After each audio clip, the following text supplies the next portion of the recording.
doubly sure that my audio was working. I think it's been working, like, except for that one episode, but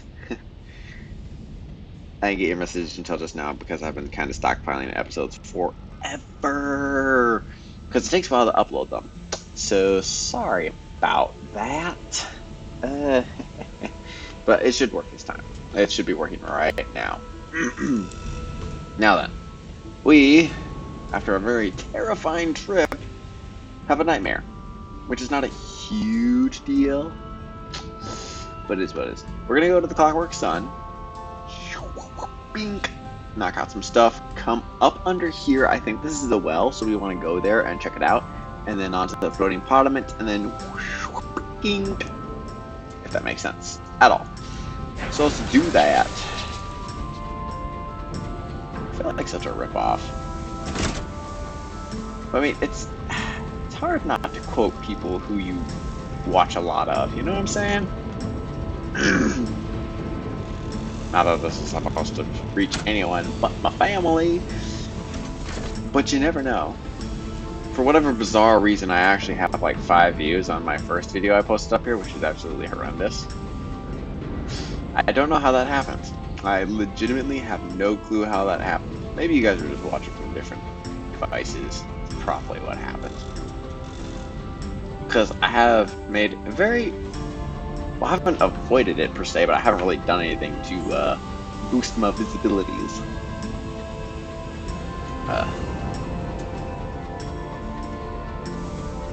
Ooh, free stuff. Ah, wait.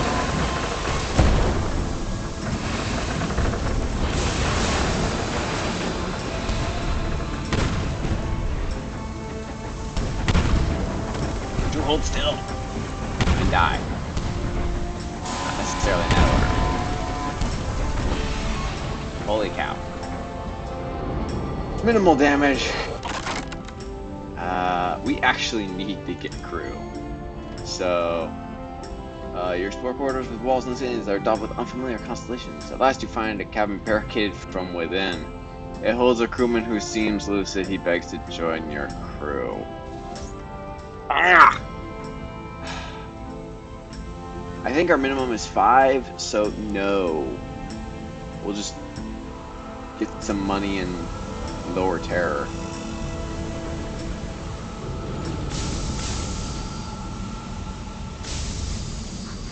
Holy cow, okay. That took far too long to juxtapose. Alright.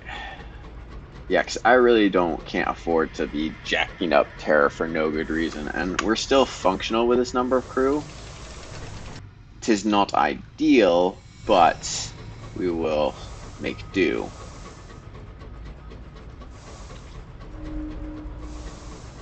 Man alive, that was a horrible series of events.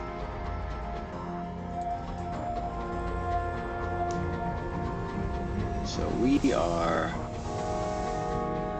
Exploribanating.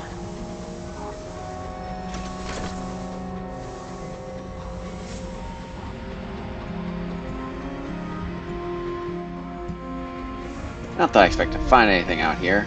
Oh, hello. Monitor? Yeah, monitor. What you found?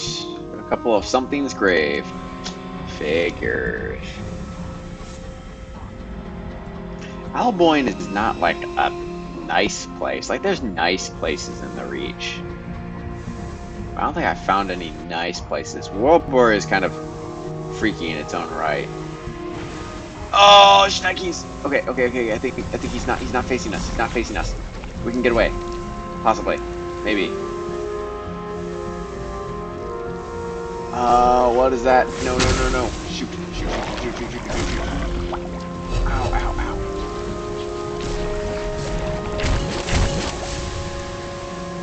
Ow. I don't want to fight a dreadnought. I really don't want to fight a dreadnought. Ouch. That hurt. But we made it. I knew it. I knew he was a slime ball. From the moment I laid eyes on him. Such as is. I mean, we could have fought him off, but I didn't want to chance it. It's one of those things like I've never fought a Dreadnought, so I don't really want to try. I knew I'd take some damage, but it is what it is. So we're mostly just here to collect monies. This is one of the few ports where we don't get no terror for approaching. Scavenging with dawn rats. Oh heck no, we are not scavenging anything out here. Let's write that port report.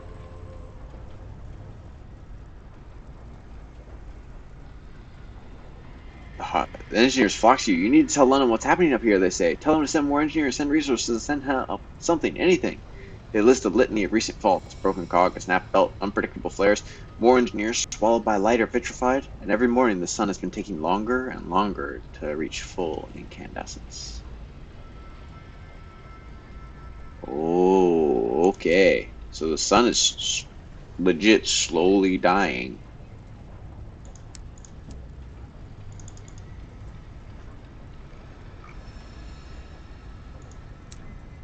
I forgot to take the tea with me.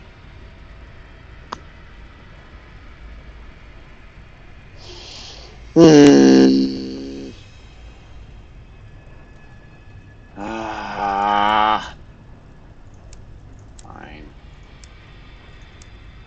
It's fine. And since everything in there is perilous to my dude's health, we're going away. Dang, nabbit.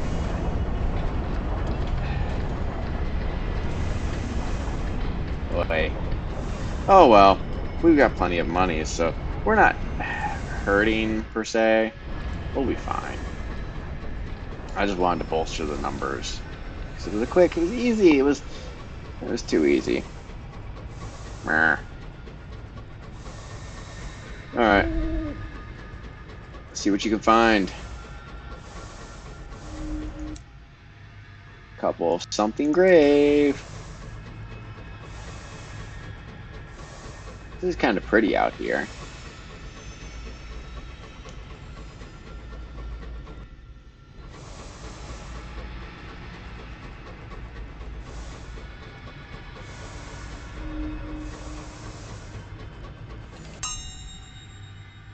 Whoever built this place, whatever this place was intended to be, its inhabitants are long gone. The entire building, seized with overgrown vines, burrowed deep in the foundations and climbing high enough to smother the roof in an inescapable embrace.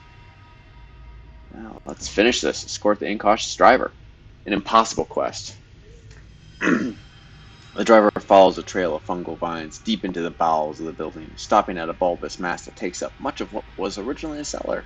They approach it, letting its thorns rise up, wrap around them, draw blood. I'm here to take you home, the driver tells it, though it seems unlikely the verdant fragment has any interest in something as simplistic as human speech. The driver winces as it digs its thorns in deeper. When it finally lets go, the driver looks miserable. It won't come with us. They force it out, wincing at the sting of the fresh iodine on their wounds. It prizes its freedom too much to give up and just become a part of its primogenitor. I don't know what to do.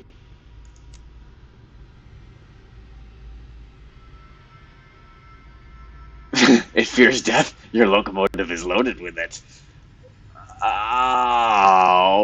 Okay.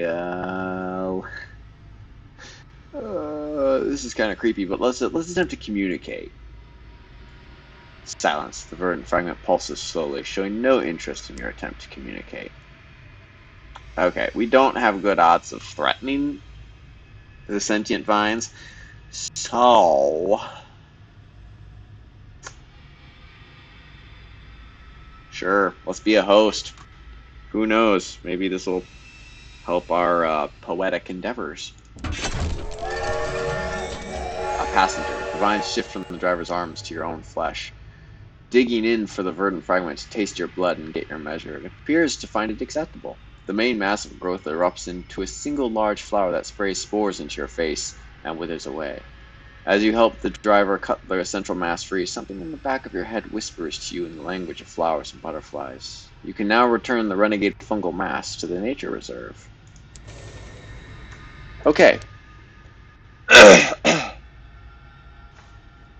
We made it to our next doohickey. And now we could actually do a coterie. Eh?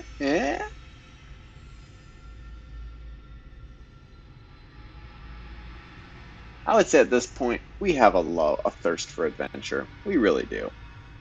But that love of art.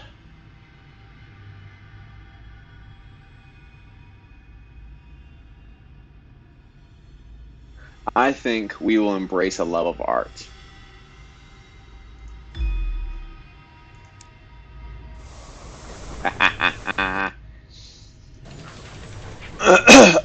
We made it.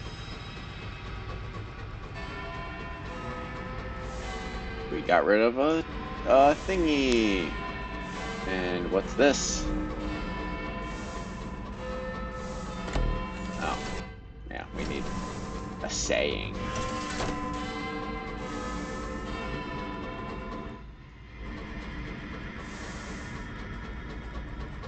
And considering the fact that I now have,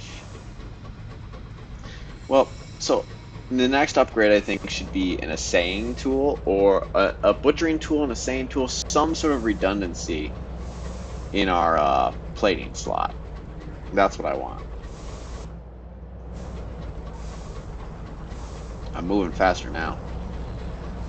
I think this is indeed a oh, bugger me sideways. We might be fighting a giant bat, folks. And if we're gonna be fighting a giant bat, we're gonna get the dang eggs.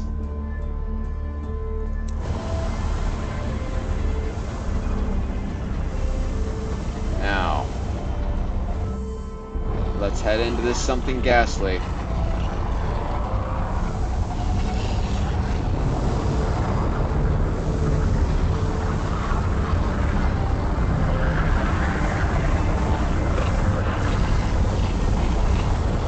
Going in? We have to. I'll take the wheel. The incautious driver's delighted.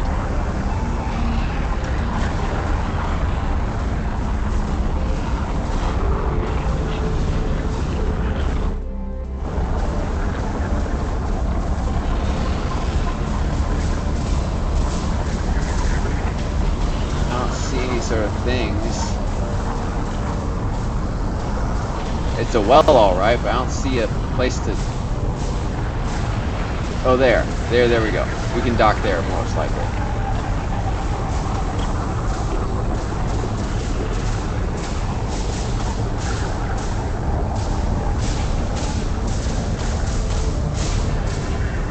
Okay. The Well of the Wolf. A hole in the sky! Torrents of celestial mist pour into it. Shelves of black ice poke from its throat.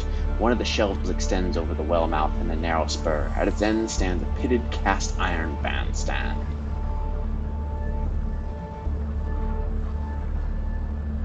Alright, the well winds base like a dog refusing to leave its master's grave. Your driver wrestles the rising winds. You will land, but risk damage to your hull. Let's land. Ah! Oh, one hull? That's nothing. The well winds strike insistently at you as you descend. You lurch forward and your driver curses. The pistons thunder in resistance. The boiler roars. The mouth of the well blooms before you, black as a schoolroom ink. It fills your windscreen. In desperation, your driver drops you precipitously. You strike the ice while there is still ice to strike, and grind to a battered halt. When you emerge from your engine, the winds push at you like a schoolyard bully. The cold bites. Beyond the lip of the black permafrost, the mouth well gapes, wide enough to swallow worlds. Away from the edge, a cluster of hexagonal cave mouths perforate an icy cliff face. The yellow eyes of devils gleam inside them. Okay!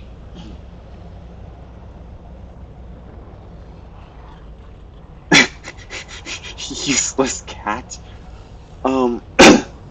Let's speak to the congregation of devils. They emerged curious from the caves. Once they were dapper in pinstripe, or delicate in brocade. Now they wear rags. Their brocade has frayed, their pinstripe faded to porgy gray. New voices. You ask them about their lives here. Silence. When you persist, one steps forward and opens his mouth as wide as he can. Plain song emerges, sweet with a sonorous drone. The devil's lips and tongue aren't moving. The song is coming from deeper in its throat. You stand on tiptoes. The devil leans obligingly forward. You peer past his tongue, his tonsils, his gullet, and see a large compound eye, insectoid, iridescent, peering back at you from his chest cavity. The devil steps back. That's all for now, it seems. Okay.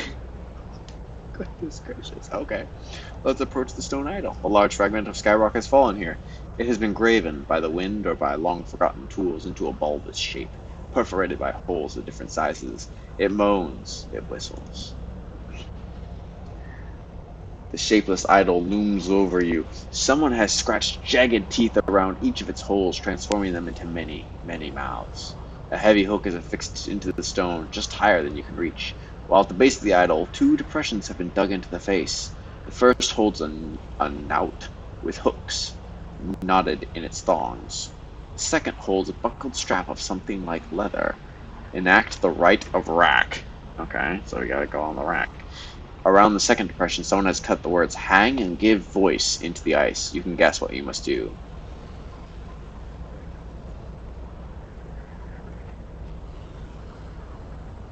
Well, let's enact the rite of the rack. As before, so again. The strap knots around your wrists. You put your head back into the idol, stretch your arms above your head, and leap. The strap catches on the hook, and you hang there, feeling the wrench in your shoulders. The wind howls through the idol's holes, pushing into your back. The discomfort turns to aches, then the aches to pains. You begin to shudder. Violently, the hours inch by. You're not sure when you start screaming. It begins with a moan, you think, and burgeons with a sob. A day or more has passed, and now you scream and scream and scream. Your voice goes hoarse, then ragged. When it's gone, your screams are marked only by the blood they spray from your ravaged throat. The devils emerge from their caves. They lift you off the idol, swaddle you in rags, and lay you on the ice. Then they depart. The rite is complete. You have sacrificed, and are no longer only yourself.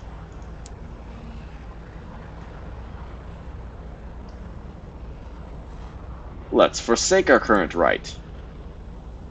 Stripping to your waist, you kneel in the depression and take a breath. Then you apply the knout. 7 strokes on the left, 7 on the right. Your blood flows. Your cries are snatched away by the wind. The hooks dig deeper than skin, than flesh. They catch on an old bargain, dragging it out from your core. When you drop the knout, your well-right is gone. You are only yourself again. Oh, bugger! Let's leave the idol. So, at the cost of quite a lot of terror, approach the bandstand. A spur of ice juts precipitously over the well. At the end of it sits the bandstand, worn by the wind. There the devils sing their hymns. The journey to the bandstand is bleak and exposed. The well waits on either side if you look down. You imagine movement in its calignous depths. A temptation wells in you to fling yourself on the ice and into the abysm. You avert your eyes, swiftly. The thing in the well begins to howl, and the winds scurry in search of kinder spaces. It is a howl, keening sound, the distress of something that can't believe it still has more to lose. The ice groans miserably. Watch a well song. The devils struggle out in their wasted finery, out into the teeth of the wind. In a trudging line, they make their way to the bandstand. I feel like it's just gonna skyrocket my terror, so I'm gonna avoid that. There's something inside the well. Whatever it is, the devils would like it gone. Please. Let's get a cat, I guess. The devils trail you to the lip of the well, their faces weighted with expectation. Something is yowling plaintively from the abyss. Something mortal and odiously off-key. You go on your stomach and lean over the edge, a hand thrust into the void. For moments there is nothing. Nothing but the noise. Nothing but the cold and the sense you've profaned something sacred. Then your fingers brush against fur. With considerable effort, you extract a round-bellied, snaggle-toothed, long-clawed lump of a cat. The devils are relieved at your success, and insist you depart with their agreed feline as soon as possible. We now have a useless cat. So I'm glad to know this entire trip wasn't completely worthless. I really just don't want to go over the center of that. I really, really don't.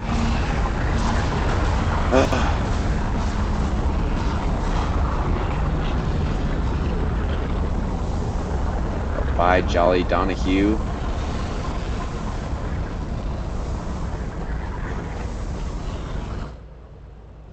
made it. If we see the bat, we're fighting it. We have no choice, really, at this point.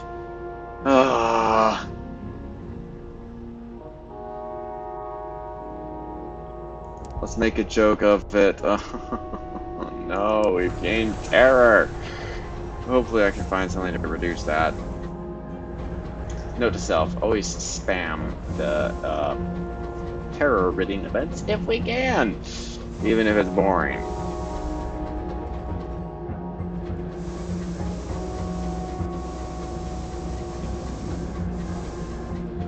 Alright, so we didn't find a bat. We've got an egg, which is a lot of monies, which is good, because we need those to hire our crew, who is mostly gone now.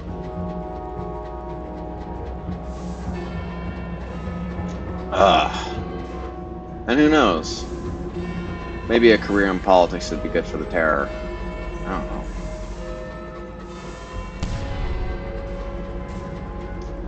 The things I do for heroic tales. Enacting well rights, suffering horrendous pain and terror. I could give Leonardo DiCaprio a run for his money on that next Oscar.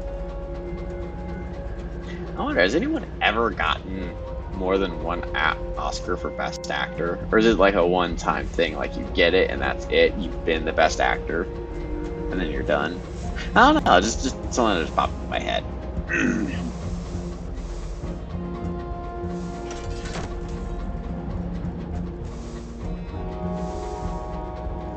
Alright, here's the place, and hopefully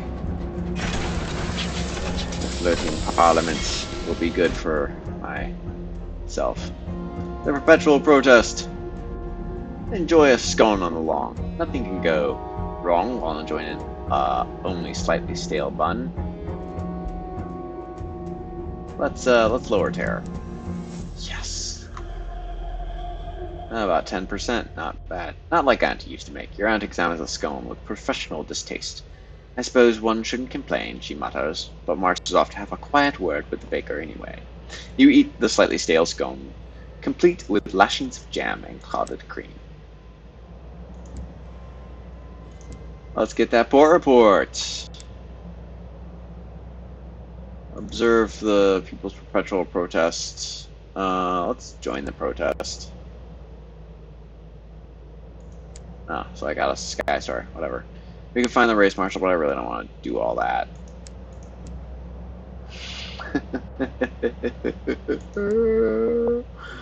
Oh boy.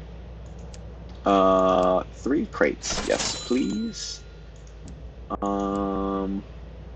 don't need tea, so we're not gonna buy any. Well, I could go all the way back. I'm not doing that. I'm not going back.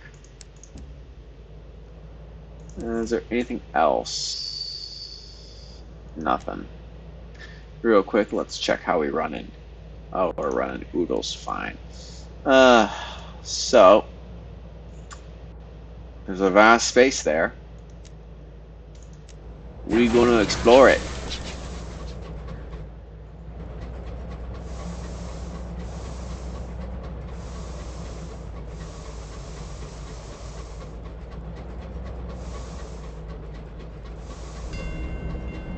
Empress Gate.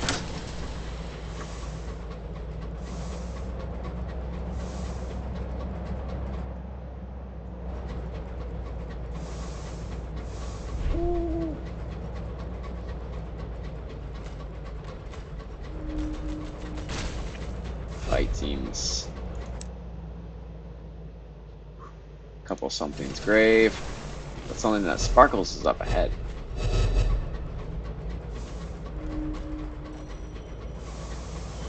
A giant has fallen.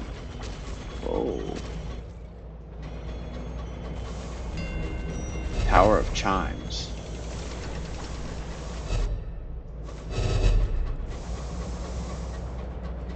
Huh.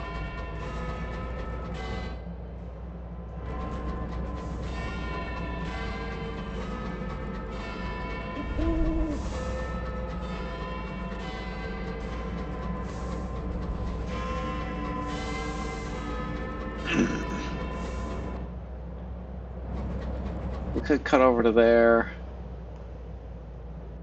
Nah.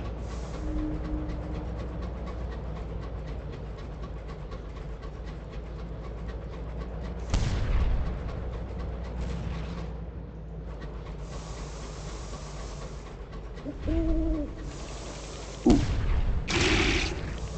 A regular old-fashioned cantickery. That's odd.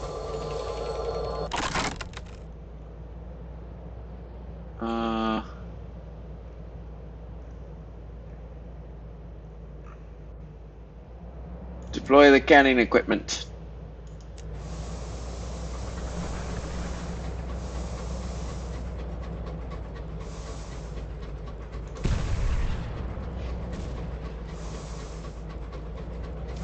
Nice, quiet trip into the void. Our Terra's actually doing pretty nice.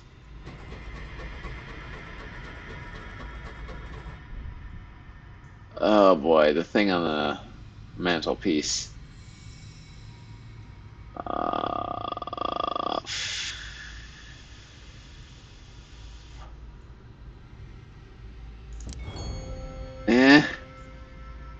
You open a hatch and fling the artifact out into the sky, following it with imprecations about how it is unwanted, unwelcome, and unloved. The wind snatch it away. Did that work? So one of the sky gods is watching me. That's not at all cause for concern or terror. And is that snow? Okay, the music is... We're in snow again, okay.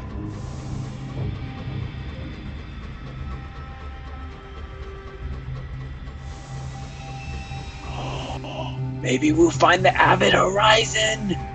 Oh, that was such a cool place back in Sunless Seas. I think it was close, if that other port was anything to know about. Or maybe that was the Avid Horizon and we just didn't know it.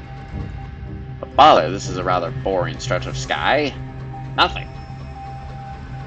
I say again, nothing. No beasts. No shinies.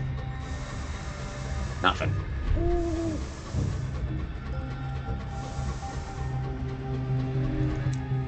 Oh, a port. Oh, Scorn Fluke. I think we got away. Whew. I really don't fancy fighting anything, much less a heavy-duty, heavy hitter like him.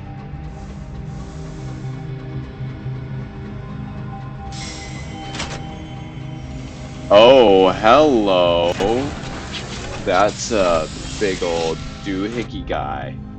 The Home Office. The Avid Horizon consists of three parts. The Home Office, clinging to a pillar of ice, the gate through which Londoners entered the sky, flanked by its towering statues, and the quiet sea, whose waters are homes to those left behind. Let's approach the Avid Horizon. At the very edge of the high wilderness, the border between now and then, here and there, the skies and earth. The few lonely buildings of the port face the gate of the Avid Horizon, bordered by two vast winged statues. The gate towers over the shrouded sea that divides the port and the gate. The other side of the gate opens far beneath the earth on the bleak shore of a subterranean sea. London rested there for a while Her Majesty was indisposed with grief. A handful of years ago, though, she led an exodus of Londoners through the Avid Horizon and into the sky. You were among them. Do you remember how you came to this place? A memory of fulfillment. In life, as in your art, you sought the sun and stars. The Celestial School. When London lay in a cavern far underground, the Celestials wrote nostalgically of the sun and the surface. But when the gate opened, their muses were within reach. The movement flocked north, penning odes to the warm breezes of heaven and the songs of the stars. You charted passage as soon as you could. Your work was suddenly in vogue, and you could travel in comfort. Weeks later, through the northern ice and the dark beneath the world, you reached the gate. Its statues loomed like giants. The door was open, and the space within was filled with sun and stars and light. Alleluia.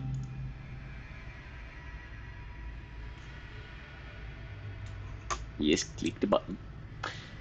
The Home Office occupies a stately, albeit crumbling manor house on the edge of an icy precipice high above the quiet sea. Once thousands pass through its elegant halls on their way into Alboin. The gate is closed now, though, and has been for over a year. No one comes through, and no one leaves. Now only a skeleton crew staffs it, and only a handful of incomers remain, stuck here waiting for pardons or permissions that never came. Her renewed majesty has a long memory. Compile poor report. No one pays attention to the horizon anymore, but perhaps they should. The few bureaucrats stationed at the Abbot Horizon for one departmental sin or another reside in desperate melancholy. Those detained within the fated confines of the Bureau are almost reconciled to their fate, listlessly hoping for a reprieve from London that will likely never come. Beyond the Bureau, the sea in the sky lingers like morning mist. Exiles dwell there on tethered ships strung together, dwarfed by the eternal and uncaring statues that mark the gate to a home that cannot be returned to.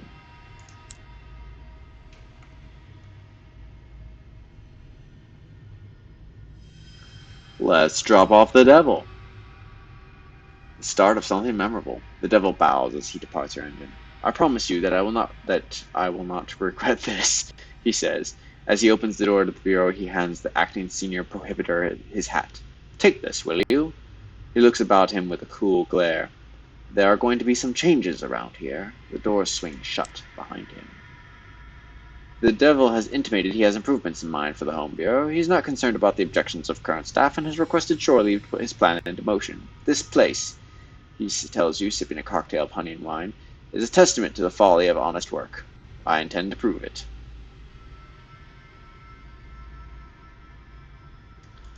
What are you doing here exactly? The air is heavy with smoke and abyssine fumes. The detainees and the office workers are lost in a fog of booze and narcotics. The devil reclines on a couch smiling. Just an experiment. I have a few requests. I've sent them to London. Things we could do with here to keep everything flowing nicely. In time, we might have a few things here that you could buy. Wouldn't that be nice? Alright, well, do I have a... I don't... Oh, I can use this guy. Yeah. So I don't need him. The Home Office. Let's present ourselves at the Home Office. To all things of place. The acting senior prohibitor is responsible for monitoring all those trapped at the Home Office. The detainees forbidden entry to Alboin with no way back through the gate. He sits behind a little desk in the echoing hallway of the manor. He keeps 3 things on his desk, a wind-up clock and 2 battered mugs. He surveys you coolly. You're welcome to take a look around, though we have precious little in the way of diversions. Have you been out of the flotilla? I must ask you not to pay too much attention to the cultists, and if you have not, I'd recommend staying anyway. There are good reasons they were never allowed into Alboin. The post has arrived. A letter from a sweetheart on the other side gathered disappointments for everyone else.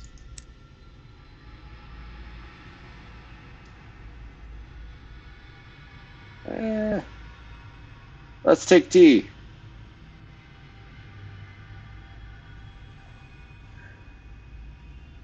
Or we could entertain a request.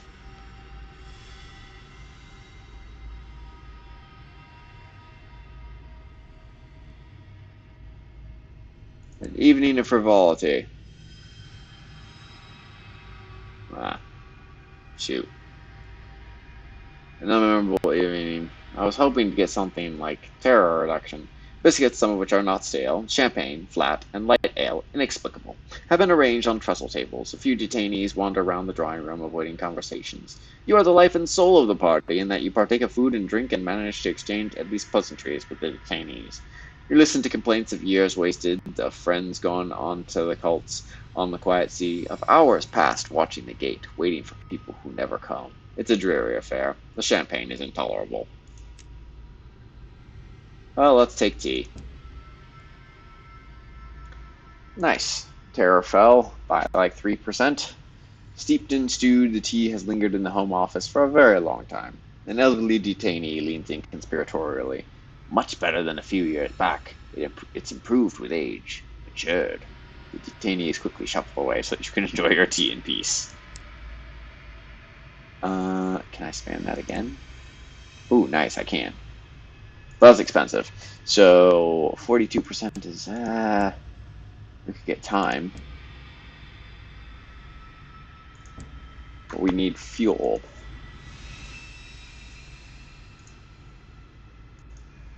So we can get both of that from the Most Serene Mausoleum.